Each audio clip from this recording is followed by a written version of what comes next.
But let's get to the last game of the showcase, man. They popped out. They had to show us Gears of War E-Day. Yes, ladies and gentlemen, we are going back. The Gears of War franchise is back, and we're going back 14 years before the events of Gears of War 1. We're going to Emergence Day. If y'all don't know, it's the first day, basically first day LIT Grizzly, the first day the Locust popped out on the humans just after the Pendulum Wars and all that stuff. So it's going to be very, very gritty, very, very intense, heavy themes. It's going to be set in the city of Kelowna, very linear world.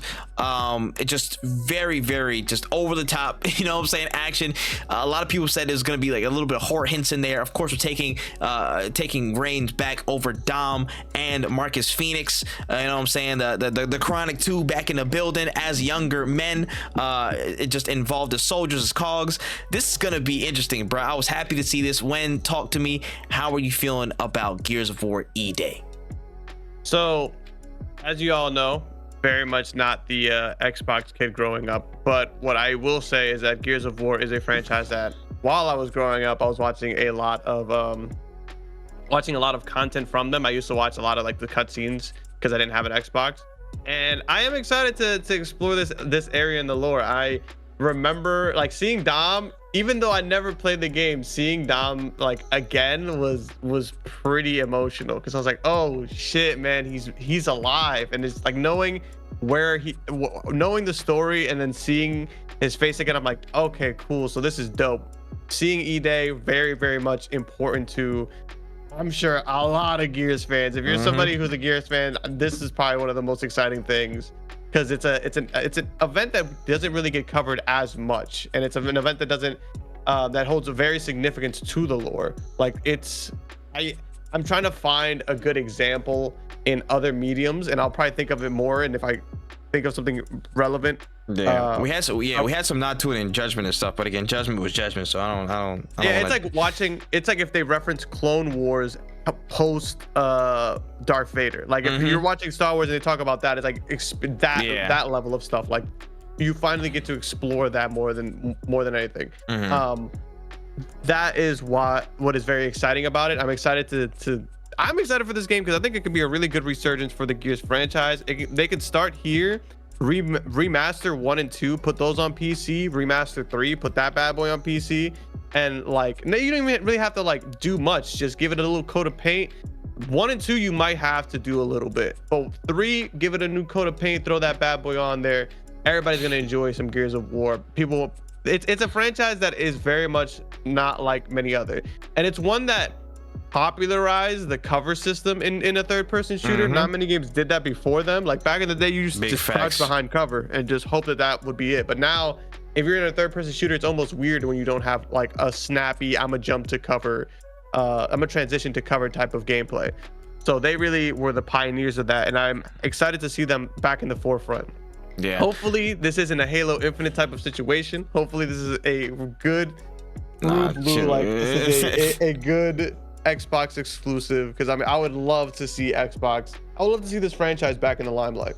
Yeah, we talked about this after the show was over, but I think a lot of people do understand how big Gears can be and how big Gears was in the 360 days. I feel like it was a fucking juggernaut, bro. It was I think at one point it was punching up there with Halo, with the Call of Duties. It was very much in the mix. And esports league was huge too. Like it was one of the first ones, man. Facts. And it was serious business, bro. It was serious business. I told people this all the time. I was late to the game, you know what I'm saying? I started in Gears of War 3, really, like latter end of Gears of War 2, you know what I'm saying? Had a chance to see what was going on, and from then, and I don't think a lot of people say Gears 2 is probably the best one, you know what I mean? And from Gears 3 alone, I was like, yo, this shit is serious, bro. Oh my gosh, I get it. I get why people love this shit so much.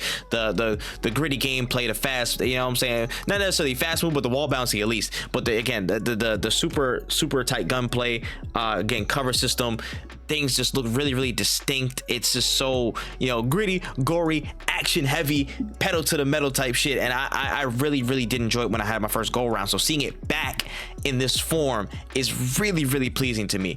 For one, I think that going back to the beginning to E-Day to fully kind of chronicle some of these events that Dom and Marcus Phoenix go through is very, very smart. It's very, very smart from just the standpoint of reviving this brand, which I'm going to kind of talk about in this little rant, I guess. I don't know, rant, monologue, I don't know what the fuck you want to call it, but this is such a very smart and probably the best step that they could have made for the franchise of Gears and for Xbox's first party slate as a whole, because I think a full strength Xbox involves Gears 100%. You cannot have a full strength Xbox without Gears firing on all pistons, you know what I mean? So them going back to E-Day, it's a mainline title, and them not upsetting the balance of whatever came after it, Gears 5, 6, or Gears 6 and all the other stuff like that. They can take a step back, go tell a story about, a moment in time that a lot of the Gears fandom and everybody can really be interested in. What happened the day the Locust really pulled up. And this is something that, again, it should evoke a lot of interest. It should evoke a lot of like fear and different feelings, because we don't know what, what happened where. You can see General Rom and all this shit, who was a big proponent of Gears of War 1 and stuff, and a big op, just how you can highlight how scary that shit was, you know what I mean? And I know they said a lot, a lot of people reported on it and talked about it, like how the horror elements of this game can come into play, and how horror can definitely play a bigger factor into this, more so, or just as much as the action. And I think that's really important, because a big ass thing spawns out of the ground from under you and starts to attack you. You're not gonna be chipper about it or get right to the action. You're gonna be scared as shit. You're gonna be like, yo, what the fuck is this big ass thing fighting me in a room? You know what I mean? So I think that them really harping on the horror elements and the horror hints of just how scary it was to kind of start those first engagements with the Locust right after the Pendulum Wars, you know what I mean? Or just a little bit after the Pendulum Wars have finished, going right into this conflict. I think that is such a big thing that can really reestablish Gears as such a different franchise. It evokes a lot of different things, man. It evokes a lot of different emotions. I think I think it's undersold a little bit, but how hard the story hits at some points, man. I feel like there's really good story beats and good narrative beats throughout the series of Gears, and E-Day's a really good chance to get back into form, man. I almost shed a thug tear when I saw young Dom, bro. If y'all know Gears, y'all know Dom's story, so there's that. So kind of rehashing that and going back into it. I don't know what the hell Maria's gonna be, you know what I'm saying? I don't know if she's been kidnapped or not yet. We gonna figure that out, but there's so much stuff that can go into it narratively. The hints of the ambiance and the atmosphere being more horror based and a little bit more spooky, dealing with these locusts for the first time, seeing the origins of some things come to be. And also we saw the Retro Lancer in the trailer. I think this game is going to absolutely smack, bro. It's gonna absolutely smack. My thing is, I'll give it to the end of the point for a second, but my thing is, I have no problems with this story. I just want to make sure that they market this multiplayer to hell. The multiplayer that comes, I don't even know if it's coming multiplayer. I really hope so. This would be a missed opportunity if it didn't. But I think this multiplayer that comes with the game, it needs to be marketed to the absolute hilt. I think that was kind of a missed opportunity with maybe some of Gears 4. Maybe got a little bit too far out there, but I just felt like the marketing push wasn't as strong for Gears 4, and that kind of set itself up for a little bit of a stumble in the games to come after, and the additions to come after that. So listen, I need multiplayer to be marketed to hell. I need it to be everywhere, plastered everywhere, gritty, back to the grind, you know what I'm saying, king of the hill, heavy shit, you know what I'm saying, Locust back on the other side, like real heavy. Because I haven't played Gears of War 5 multiplayer at all, but I'm pretty sure it's in a solid state. But just the fact that it wasn't marketed well kind of probably threw people off. So that's my only one request for this game. Everything else throw at me, you know what I'm saying? I'm pretty sure I'm gonna do a great job, but make sure you market this multiplayer and really give it a pedestal, because that's what's gonna really propel it back into the good standing of people in the mainstream of multiplayer games. I think that's gonna be a big selling point for it. The multiplayer, the other modes, they're gonna speak for themselves, but platforming, the multiplayer mode is really gonna set up the franchise to be in a stronger position. They have to market that to the hilt. So with Gears of War, again, back to just the general edition, it's the smartest move that they could possibly make. Like you said, if they do this and this goes well, they platform themselves to do all the remasters and all the repackaging of the older games and say, oh, you played E-Day, now play through the entire series, the chronicled saga of Gears of War. You can play through 1, 2, 3.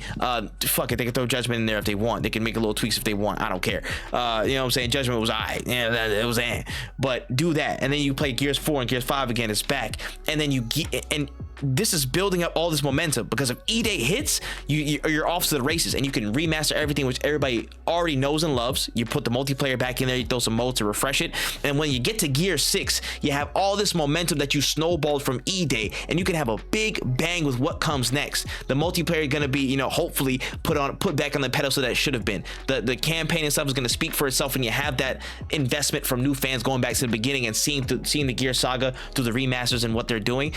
They could set themselves up for a real big return to the big stage, to the top of multiplayer gaming, where they should be, to one of the biggest franchises that Xbox has, to a front runner for Xbox, where they should be. This is something that needs to happen. It's wild to think that Gears and Halo have been dormant for this long, or not spoken about in the forefront of Xbox for this long. It's wild, but I think Gears of War E-Day can turn this franchise and put it back on the map as one of the biggest hallmarks and landmarks that Xbox has. E-Day has that potential, and I think E-Day can do it. So I'm excited. As if you couldn't tell, I'm beyond excited to see more of E-Day.